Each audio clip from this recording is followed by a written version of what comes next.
Good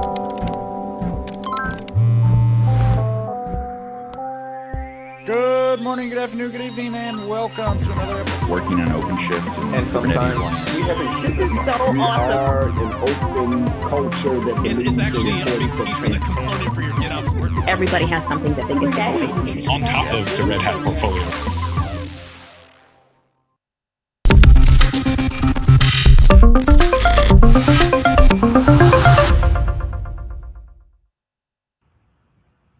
Welcome to In the Clouds. I'm your host, Stu Miniman, and happy to have a special pre-Amazon reInvent show. We're going to be talking about cloud computing, of course, on In the Clouds. We're going to be digging in specifically to open source. Open source has been around for a number of decades. I remember when it first came out, it was the transition from free software to talking about open source. It has gone through a lot of changes over those decades, and the big question we're going to look at today is, with cloud computing, what does it mean for open source? And really happy to welcome to the program my first external non-Red Hat guest, Jerry Chen. Jerry and I have both lived through a lot of these changes. Just in case you don't know Jerry, he's a partner at Greylock, very well-known venture capitalist firm. And Jerry's resume just is one of those things that, if you had drawn up, a successful tech person, you start with your undergraduate at Stanford, you get your MBA at Harvard, and then, he worked at VMware. The term virtual desktop infrastructure started with Jerry. Cloud Foundry, he open sourced it. And then he goes on as part of the V Mafia, investing in all of the companies. He's the guy that funded Docker. So, I would not be sitting where I am today, working in the cloud group at Red Hat, if it wasn't for what Docker had done. And he's invested in a number of companies. I've had the pleasure of knowing Jerry for a long time. I've interviewed him many times back at Docker Cons and Amazon reInvents and the like. So, Jerry, thank you so much for joining me, and great to see you. Stu, thank you for having me. I don't know who you're talking about with the intro, but it's a pleasure that I could be here and not that other guy. Yeah. Well, no, that is awesome. So, Jerry, we've got a lot to talk about. You wrote a bunch of articles. I've loved, since you've been a VC, every once in a while you put out these, nice thoughty pieces with the framework and how you're thinking. Before we get into all the cloud and open source discussion, maybe tell us a little bit, your role today. What's, where do you invest? What's your investment strategy at a very high level? Sure. Thanks, Stu. Like you said, partner at Greylock. I typically do early stage enterprise software. So we're talking Series A, Series Seed. I try to go in early, back great founders in amazing markets. Sounds easy, but it's actually really hard because markets are, and we'll talk more about, they're big, they're dynamic, they're changing a lot. And just finding these world-class founders that either have a point of view on what the world should look like, or have some deep technology or an open source project, which I'm sure we'll talk about as well. And then try to go in early, be a partner to these founders. And so I do everything with cloud software like Docker, Cato Networks, Rockset in the database space, Chronosphere in the observability space, then SaaS applications, Blend, mortgage software, Gladly, customer support software, Instabase, kind of document workflows. So all things up and down the stack I look for. And, it's been fun. It's been a Greylock 8.5 years now. Feels like just yesterday. You and I were at VMworld, Yeah, no, it's amazing. So, and you said it's easy to say, just find great people and, bet on them and everything. But, the technology, the open source piece, let's get into the big topic of open source. I think back, talking to Paul Moritz, many years ago when Pivotal got moved out of EMC and VMware, and was like, why are you doing open source? And his response was, we can't, it's moving so fast, we have no choice but to be there. And I mean, Paul was longtime Microsoft guy and was not necessarily like, yay, open source. It was like, hey, that's the way it is today. And that's how we're going to do things. What's your general thinking about the role of open source in the IT world? And, how's that been changing in the last decade or so? Yeah, I think Paul had this insight that he repeated to me at VMware when we were building Cloud Foundry was, open source more or less has natural network effects, right? Like all platforms have natural network effects. And so to get Cloud Foundry as a piece of software that's relevant in the world. And look at Docker, you look at database software or operating systems like Linux. Getting more developers means more work on the project, which means the project accrues more value to the customers and has that virtuous cycle. So the insight there was open sourcing Cloud Foundry was needed in order to build natural network effects to kind of win that piece of open source platform or service. So I think, fast forward, 10 years later, gosh, it's been over 10 years since we did Cloud Foundry. And you look at what's happened now, both in open source as a way to build software, and more or less open source as one, right? Open source is your browser, is in your iPhone or Android phone. It powers the cloud, it powers your database. So one, open source as a way to build software has won. The number two, the great transition the past couple of years is cloud and mobile. Cloud as a distribution mechanism to get software into your hands has won, right? And so, these things aren't necessarily two separate trends. They're related and tied so close together that both open source as the fundamental way software is built today and cloud as the main way software is distributed today are the trends of the past 15 years. Yeah, it's been fascinating to watch, Jerry. Back when I just got to sit back and watch all of these players here. I mean, you watch Microsoft, who was, the definition of a proprietary company, now is, very active in open source. Over half of Azure is now running on Linux. They partner with us at Red Hat. Google, of course, open sourced a number of technologies, and Amazon has had an interesting relationship when it comes to open source. There was a narrative a few years ago that open source from a development standpoint, but cloud has killed the monetization of open source because you'll make something open source and they will just deliver it as a service. It feels like that has changed in the last year or so, but let's love to get your input and thoughts as to that relationship with the cloud players, against the cloud players, their participation in both the creation of open source and the monetization aspect.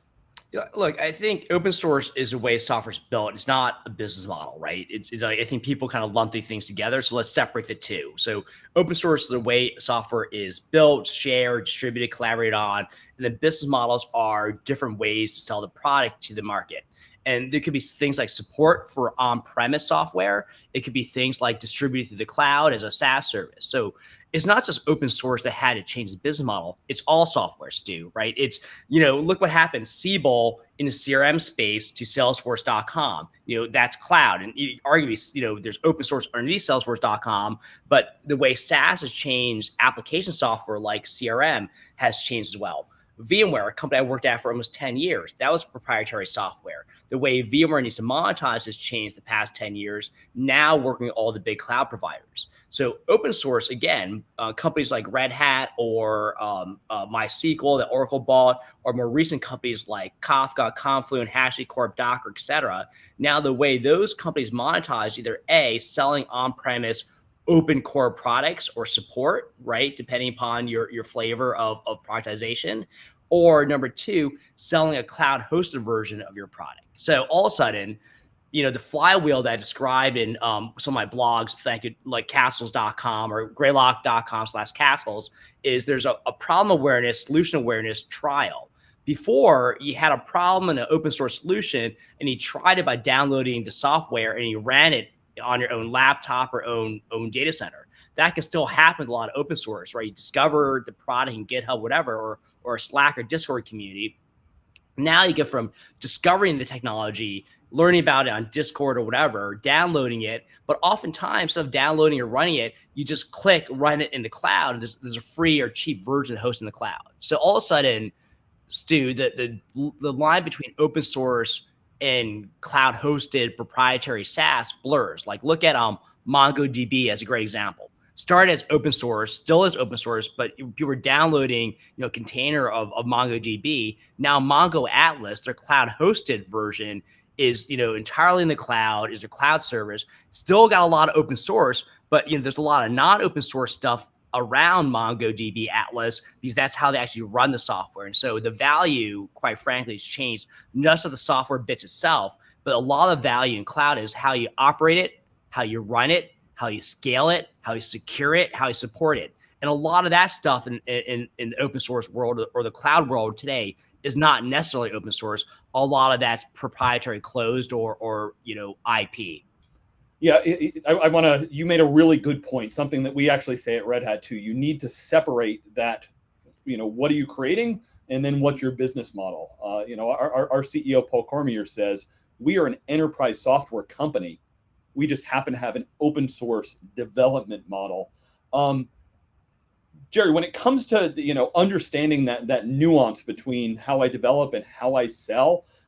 For years, everybody would said, well, when is there going to be the next Red Hat of something? We were the first $1 billion, open source company. We're still the only multi-billion-dollar open source company. We had some, amazing IPOs, peers of us in the industry, GitLab and HashiCorp, both went IPO'd, both sitting around $200 million of revenue, which is great and a great growth rate. But, we always felt, and I talked to Red Hat for years, and now being here, we are so focused on being open source. Hashi and GitLab are very similar in that aspect. But as you said, a lot of other companies, it's like, well, there's some open source, and then I wrap around it. It's open core, or I create different models. Some of our largest growth areas right now are the cloud services, where we have, an SRE team, and we manage all that. But the software is all open source. So when you're working with the companies that you have, how do you help them work through that? What is free? What do I pay for? Freemium is tough. Our friends at Docker, had, millions and millions of people using it, but that monetization path was a challenge.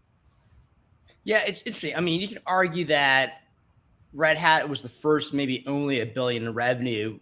I think there'll be multiple companies out there that will be billions soon, Stu.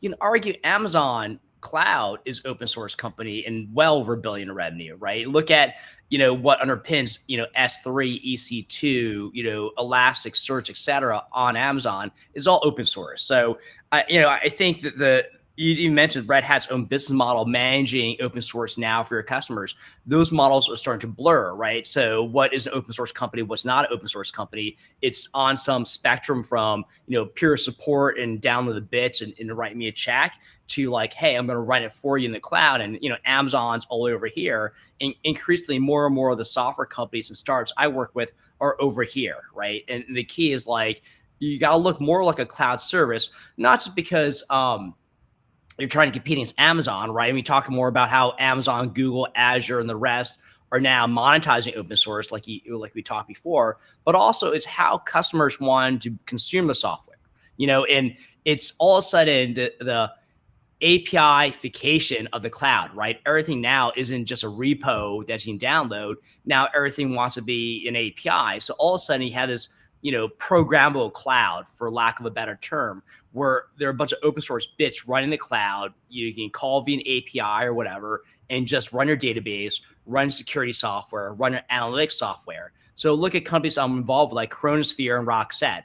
Both have tons of open source. Rockset's a real-time database, call it like real-time Snowflake. Chronosphere is observability at scale, like Datadog, Prometheus, etc. Both have a lot of open source in them, but their main form of monetization is running as a service, like a SaaS company. And increasingly, we're directing most of the startups in that direction. Not always, right? Certain companies, regulatory industries, insurance, finance, et cetera, a lot of that still has to be on-premise, in my data center, et cetera. More or less, they're like government clouds, there's VPCs, and so that model, again, is blending. But more or less, we're guiding our companies to look more like a cloud company than it is, call it, Red Hat circa 2004, if that makes any sense. Yeah, no, it absolutely does make sense. Here at Red Hat, we've been talking about open hybrid cloud for about 11 years now, but, you're right. Where did Linux start? Linux started in the data center. Jerry, I said, Red Hat might be the company that is most associated with Linux, but, you would not have Google if it wasn't for Linux. You wouldn't have Amazon if it wasn't for Linux. Where I might, parse with you a little bit as to your characteristics from an Amazon standpoint is Amazon is probably one of the best at monetizing open source. How many billions of dollars do they do a year that is open source related? they contribute. We partner with them. We love to see them embracing open source more. I sure wouldn't call them an open source company, nor would I if I talked to the new CEO Adam. I don't think he would characterize them as an open source company. But that is as it may. You talk about how you partner with the cloud providers. Your Castles article really have some good discussion of this point, because going into reInvent, it's what's Amazon going to announce, what are they going to blow up a certain category, or will there be some key partners that are now less relevant? So how do you make sure, where do you attack, where do you partner, where do you stay away from the giant castles of the big three? As you write in articles. Yeah, I was sitting at Amazon keynote every year. Their VCs and founders waiting to see what shoe is going to drop this year, And I'll be honest, I'd say Amazon getting to a category today is good and bad, right? Is competition. They own the top of funnel, right? They own the developer credit cards. But in many ways, Amazon in a category is validation. This category is legitimate, right? Because Amazon, as you know, Google, Azure included, are so customer focused, so customer oriented. So the fact that AWS or Azure or Google saying, hey, analytics matters, or real-time databases matter, like Snowflake, is kind of validation that customers are out there. So I think there's a couple ways you work and compete. So it's always this complicated dance, if you will. In many ways, you have to kind of leverage the strength of the clouds. You're probably built on the clouds, right? So as all startup, you're probably using S3, EC2, or whatever services at Google Azure equivalent. You're trying to get into their marketplace as distribution, right? Because again, the cloud folks have top of funnel, and we can talk about how open source lets you have top of funnel. Because if you own an open source project, you own a community, then they start with you, not with Amazon. So I think open source as a community strategy, the community does have to be open source. Community could be closed source, whatever. But if you own the community, that's a even better top of funnel to monetization. So one, you got to try and leverage Amazon's strength there. And number two, you compete head on in different ways, right? I'm not afraid to fund companies competing head on against companies or services, Amazon, Azure, or Google. Look at Snowflake versus Redshift, right? Look at Confluent versus Kinesis. There's examples of companies out there that are building services that are complete competition to Amazon and doing well. We talk about Mongo Atlas versus DocumentDB, right? So there's plenty of space out there to either A, innovate around intellectual property, deep IP, B, owning a community and audience of the developer. It doesn't need a developer. It could be a practitioner, right? A data science persona, right? I'm involved in a company called True Era. If you own the data science persona, maybe you can monetize them. Or C, trying to do some jujitsu where basically you say, hey, I'm going to basically own the distribution from Amazon and leverage their technology to get to my customers. And it's an awkward dance, and it's fun because it changes every year and changes every quarter. And so the ways you compete with Amazon today, leveraging them, competing with them, avoiding them, that's going to change year to year. And so I think the pace of innovation, the pace of startups, as you do from your time on in your seat, just watching founders, speaking founders, and speaking CEOs come by, the pace of innovation has accelerated. The dancing is going faster. The pivoting is faster. And I'm excited because I still think there's plenty of white space to compete against the clouds. Yeah, it is exciting times. It feels a little different than some of the other waves that we saw, Jerry. There were certain times where, are you going to get escape velocity and go public? Are you going to go get acquired? You look at somebody like Amazon, they are very judicious as to where they make acquisitions. It's not like you look at it and say, oh, hey, we built something great that is incremental what Amazon is doing. It would feel like there's more of a chance that Amazon will find some way at chipping away at your value proposition rather than buying you. At the same time, valuations, I'd love your comment on these. I don't know. I look at some of these valuations and I'm just like, hey, just to take it out of our space so we don't get in trouble, look at the EVs that are going on right now. Tesla stock, a complete rocket ship. Rivian came out and, in its first week of trading is worth $160 billion. And I think there's 16 of them actually on the roads right now. So, and it's an amazing, cool truck. And even a partner of Amazon's, I got to see one in person at an Amazon show, and it is really cool. But, I can't wrap my head around it. Maybe it was my econ professor when I did my MBA, taught me certain practices that aren't in place anymore. So, what is, the path for the startups, going public versus getting acquired, some of that dance that goes on, as you said, that's a little bit different in this cloud era than it was in the past. Yeah, look, valuations in both private and public are higher than they have been for. Multiples are higher than have been for. They haven't I can't really comment intelligently on the public market like you do. If I could talk about the stock market and the multiples, I would have a different job. I'll be behind a Bloomberg terminal trading stocks. I say the following on the bull market, why the valuations are high.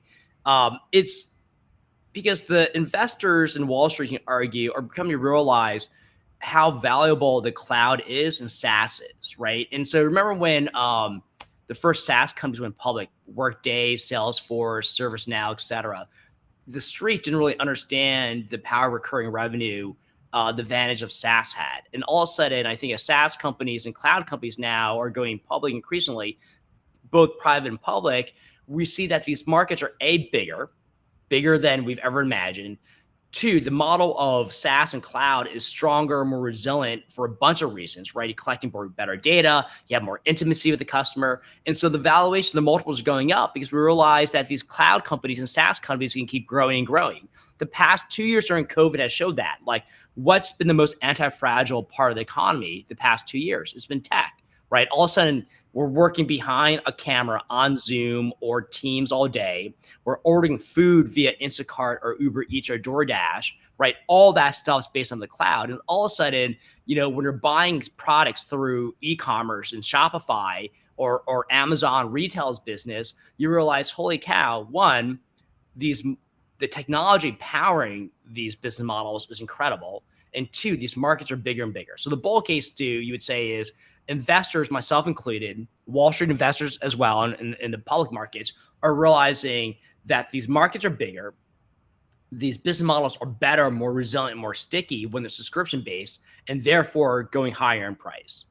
That said, to your other question, going public versus M&A, et cetera, some of the old line companies do not have the same 100 times multiple that some of these startups do. And so can they do M&A at these prices? I don't know. Or is going to be all IPOs at these prices? I don't know. It's not for me to decide and figure that out. My job as a Series C, Series A investor is trying to get at that inception moment, the idea moment, the ideation moment of these companies, and get them on the right track towards an IPO. And hopefully, the street recognizes the value. But like all things, it does take time to basically, connect the story of the company to the Wall Street perception of the story. And who knows? I'm bullish, clearly. I'm still holding on to my stocks, right? Be it Roblox in the metaverse or gaming or Coinbase and crypto. I'm still bullish on these companies. I've been a long-term holder of Amazon stock myself, right? From years and years ago. VMware as well from years and years ago. So I'm so excited. And that's also, this is not stock advice video, so please do not take anything. Yeah, no, absolutely, Jerry. I hear you there. One of our audience member did post in there stonks. Requisite to yeah. Do your own our Wall Street Bets blog or vlog will be at the 5 o'clock hour. We'll move to that. Awesome. We'll have the bar at the Venetian of the Palazzo. We'll have some discussions as to where we should put our bets down, and hopefully it's better than the roulette wheel. You mentioned in some of the articles you wrote about some of the technology areas that are really getting a lot of attention. So the ones I'll call out, and you're welcome to go where you are. Artificial intelligence and machine learning, definitely something we've seen at Red Hat as big growth. Tends to be very vertical focused, as opposed to back in the big data world, it was.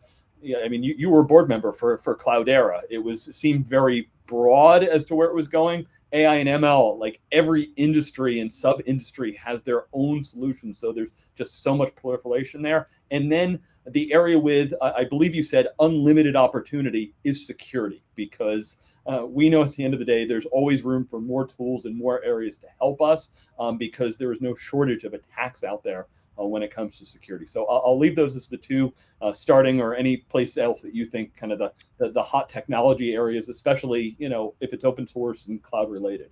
That's only a few trillion of market cap out there to talk about, Stu. Easy question.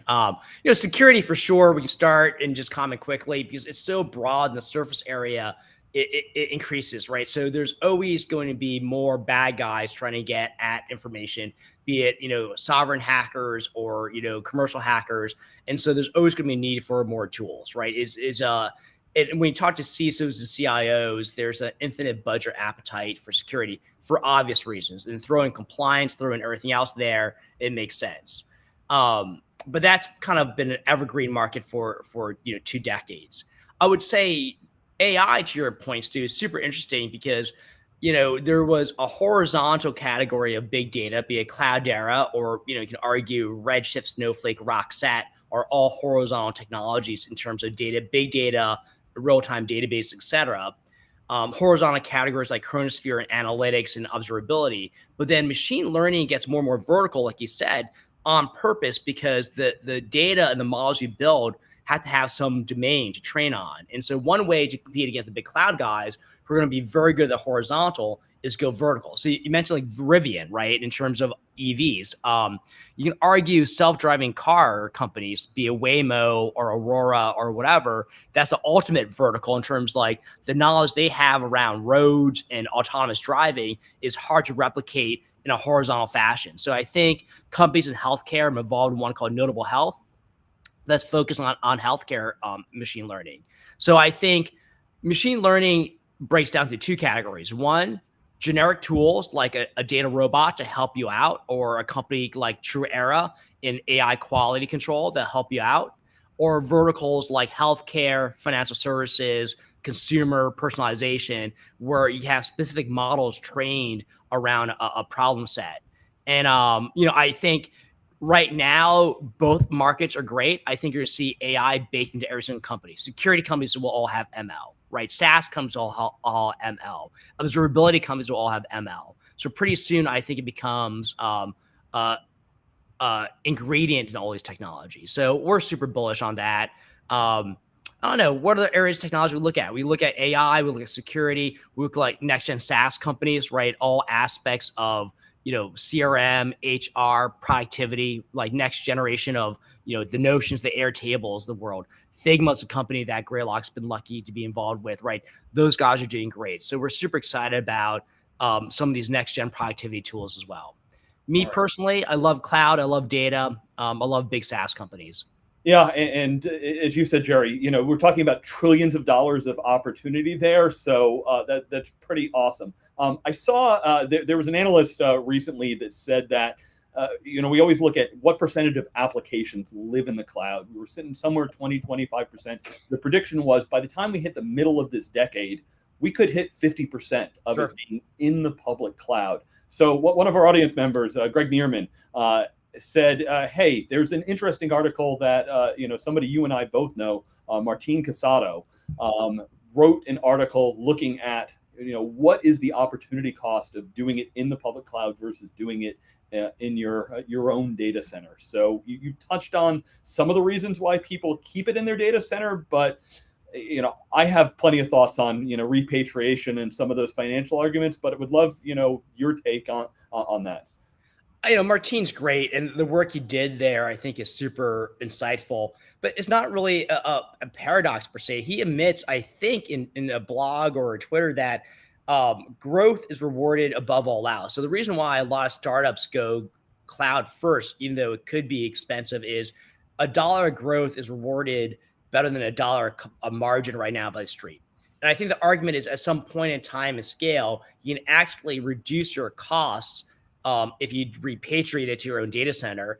And if you had better margins, Wall Street would also reward that as well, right? So I think it's a question of, in your life cycle as a company, when does it make sense for you to, at some size or scale, repatriate your workloads onto the data center? And is that possible? So I'd argue that for some companies at some scale, that totally makes sense, Stu, right? You're not growing as fast, and you're trying to, so a dollar of growth, like you should argue you're a growth stock or your income stock, right? There's nothing in between. And so I think at earlier life stock, you're focused on growth. At some point in time, want to focus on margins and maybe repatriation or cutting costs or automating workers away is a way to do that. There's some companies I don't think it's possible. Increasingly, if you're building your cloud company first on Amazon, Google, or Azure, and you're using things like Lambda or services built there, it's going to be very, very hard to repatriate. And I know Amazon and Google and Azure are all having versions of their technology stacks on premise for you to do that for your data center. But, cloud isn't just where, it's also how. It's not just I'm located in, EC2 East or EC2 West or, Google zone in Northern Europe. It's also I have the advantage, to your point, of SREs and folks at Google supporting the back end of the stack. And so I think for some category companies, it totally makes sense to repatriate. For a bunch of companies, never makes sense to repatriate. It's just you're not the scale. You're relying too much on cloud services to build your thing, and you'd rather spend your dollars and employees launching the next product versus optimizing the cost of the second one. And all these companies have this life cycle, and once you hit some asymptotic ceiling of your first life cycle, if you're running out of growth, maybe. But dollars for donuts, I think most CEOs rather find the next curve to ride, hyper growth curve to ride, than try to optimize costs there. Yeah, I agree, Jerry. One of the reasons I've been so bullish for many years on cloud is you get to tap into that innovation and that ecosystem that is built around it.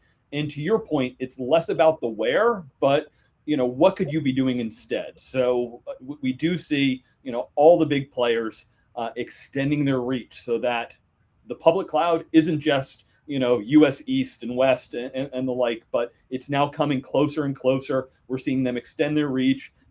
Yes, their hybrid solutions getting into the data center have been a little bit of a long growth to actually mature. And as edge comes into the play more and more, can I access the same services? Can I live in those environments? So it's an area to watch. It's definitely interesting times in that space. Boy, Jerry, we've covered a lot of ground. Wondering, just step back for a second. You've now been a VC for 8 years. You said you spent about a decade at VMware. You've worked for some consulting companies in the past. When you look at new people coming to the market, what advice do you give them? I love being back at a big company. We hire interns, and many times we convert those interns into full-time people. And I love spending time with them because they're just out of school and they've used cool new technologies. And often they don't have the baggage that you and I have for being around for decades, because I need to be able to unlearn much of what I've learned so that I don't get stuck in my ways. So, what's exciting you about the next generation? What advice do you give people as to hey, here's some areas where, you need to gain experiences in these sorts of things to work at a startup or be, really valuable later in your career? I love working in tech. You and I both have spent our careers here because I think working in technology is living in optimism, and I think you have to be an optimist to be working technology and to invest in startups, because most of these companies won't work. And, my job is saying no more than saying yes. And I love to say yes to every company, but fundamentally, when the moment I stop being an optimist about things working, Stu, and taking on Amazon or Red Hat as a startup, then I got to find something else. And so number one, I think we're lucky, and I'm very lucky and grateful to work in the job I have. Number two, for young folks coming into new jobs or technology, I always say the following: is find the smartest people and follow them.